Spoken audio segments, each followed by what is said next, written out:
Hey everyone. All right, so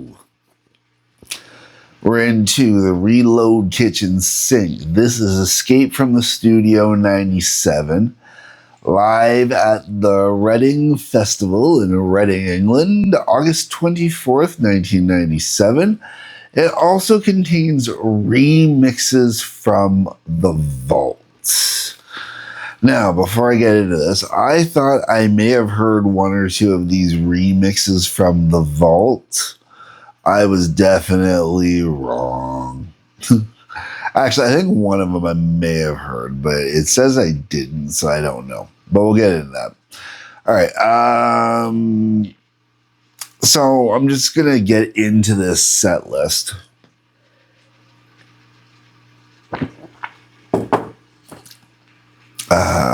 So we have the intro jam, which is just them kind of messing around. And you can hear that they're playing a couple reload riffs in there. Nothing major, just kind of what they do at the beginning of the show. Then they go into So What? So basically kind of same idea they were doing during the Load tour. The difference is on the next track, they go into Master of Puppets, whereas it was Creeping Death before. After Master of Puppets, which it is, I believe, the abridged version, if I remember correctly. Then we're into King Nothing, which is great live. I really wish they'd bring that back as a main staple live. Sad But True, which I really wish they would take out of their set lists. Fuel. Now, when it comes to Fuel, I can sing both sets of lyrics and not realize which version I'm singing, because anybody that knows there's two sets of lyrics. I actually have both versions on different albums, so for live versions even, because the Cunning Stunts DVD had the alternate lyrics for Fuel. I don't remember when I was singing this. I think I was singing the regular lyrics, but I don't remember off the top of my head. Hero of the Day, which is always a wonderful song live. Ain't My Bitch. I felt bad because the neighbors were coming outside while I was working, and this one came on, and this is the one where James chooses to be completely vulgar beyond belief, and they've got a little girl, so all of a sudden I'm talking over top of it and trying to get the little girl to get in the car and go instead of being all cute and talk to me. Like, no, get in the car, I don't want to hear these words. Then we're into One, and you're wondering why wouldn't I just hit stop?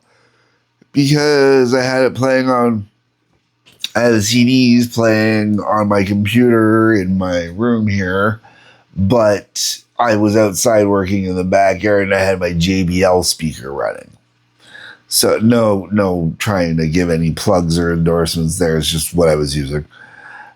So the options would have been turn it down really quiet real fast, or turn it off, or just get the kid the hell out of there. Then we're on to One, Until It Sleeps, For Whom the Bell Tolls, Wherever I May Roam, Nothing Else Matters. Okay. Wherever I May Roam, I can live with never hearing it live again. Unless it's with the orchestra. The orchestra has ruined Wherever I May Roam for me. I only want to hear it live if it is with the orchestra. It's a great tune, but it is so much better with the orchestra. It's just the orchestra completely ruined it for me. For Whom the Bell Tolls, I forgot about how much fuzz and distortion and everything like that Jason put on that song when he played it, man. Oh, when I heard the fuzz kick in on that one, all of a sudden, I was like, oh my God, is Lemmy on this thing? It's awesome. And I'm gonna get back to that in a minute too. Nothing else matters. I can live without them ever doing it again. Then you got Enter Sandman. Woo! Encore Jam Live that had one or two songs from the new album in there, but I don't remember which ones. Just kind of jamming on the riffs a little bit. You know, that was the problem with the jams at this point, is they were just jamming on riffs from the. At this point, it would have been, you know, the Load album, because it was Escape from the Studio, right? And it kind of sucks because you start getting into the riff, and then, you know, it's like, ah, crap, we're not getting that one. Then they go into Stone Cold Crazy, which was awesome live. Then Creeping Death. Then Battery. Last Caress. Motor Breath. Motor Breath, I do enjoy the song, but I could go one way or the other. Creeping Death, I still enjoy every time they play it live. Battery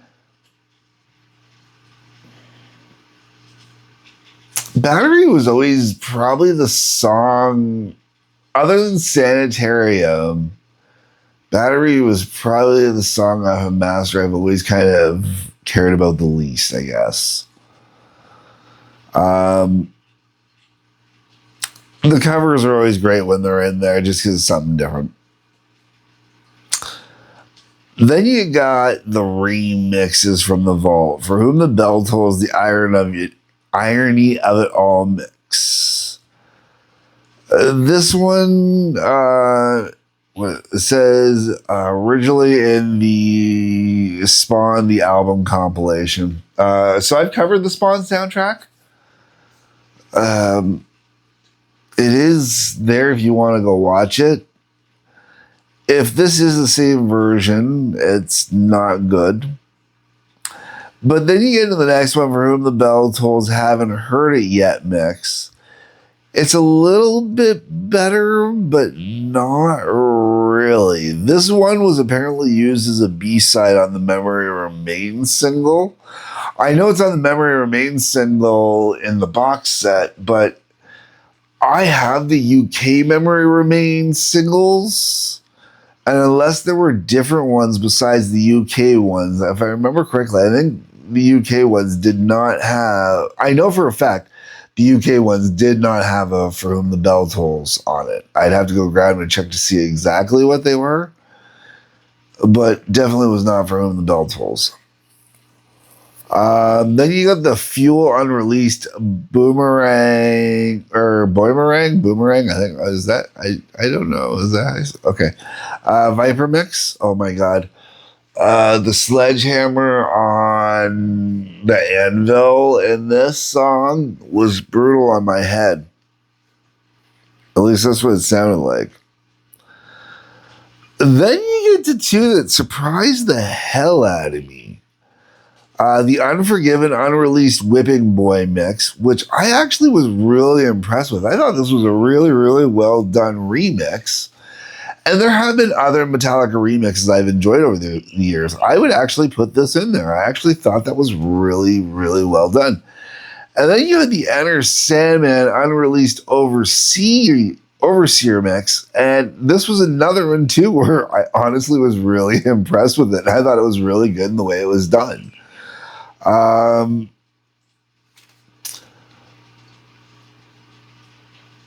Because this is Escape from the Studio 97, and I know they were not touring the new songs yet, and it was more of a load tour, it takes it away for me, because they should have had more than just Fuel in there. At this point, they should have done Fuel, and they should have done Devil's Dance. They could have easily taken out Wherever I May Roam. Well, at this point, Wherever I May Roam was still cool live without the orchestra, because the orchestra didn't exist yet. But they could have taken out one of the newer songs from Load, or they could have taken out Motor Breath. Creeping Death actually would have been a good one to take out. In this particular case, put Devil's Dance in there. Devil's Dance really should have been in there because they were playing it at that time. Outside of that, this was a pretty good live recording, man. I like the sound on it. The sound's really good. Everything about it was really good. If this was released completely on its own, would I buy it? No, I would not buy it because I have every one of these songs live in one form or another already. And if not in one form, I have them live in multiple forms. The remixes are interesting, but the Unforgiven remix and the Understand Man remix are the only two that I personally would ever listen to again, go out of my way, put onto a mix. Outside of that, though, this is a great piece of history from a time period with Metallica. I love Jason and Kirk on here, and that brings me to something really important. My God. Okay, this is going to sound like the most lame thing ever, and it should never, ever happen. But if it did happen, I would love it. It would be cool.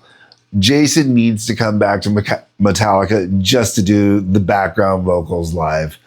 You know, Jason needs to go out there and be the backup vocalist or the secondary vocalist, whatever way you want to call it, whatever way you want to do it. You know, that way James can even take a break on certain songs if there's certain songs the whole way around that James just doesn't want to sing. You know, like Whiplash, you know, other songs, whatnot. Bring Jason back to go out and sing. You can go out and sing 5 songs on the tour, and he's there to do the background vocals on the rest. My God, do I miss Jason's vocals live? This just proves that Jason needs to be there live to sing the background vocals. Okay, folks, I'm going to cut this one off here. I hope you enjoyed this one. This is the first one I have listened to out of the kitchen sink, but it'll be the second one you get to watch. The first one you will have watched, hopefully, will have been the vinyl, which is the next one I'm going to be recording when I go to listen to it. Let me know anything down below in the comments. That is what the comment section is for. There's a like button, subscribe button, bell for notifications. If you can hit those, I always appreciate that. Please and thank you. There's a couple links worth checking out. Otherwise, folks, peace, love, take care. Oh, sorry, Pandora.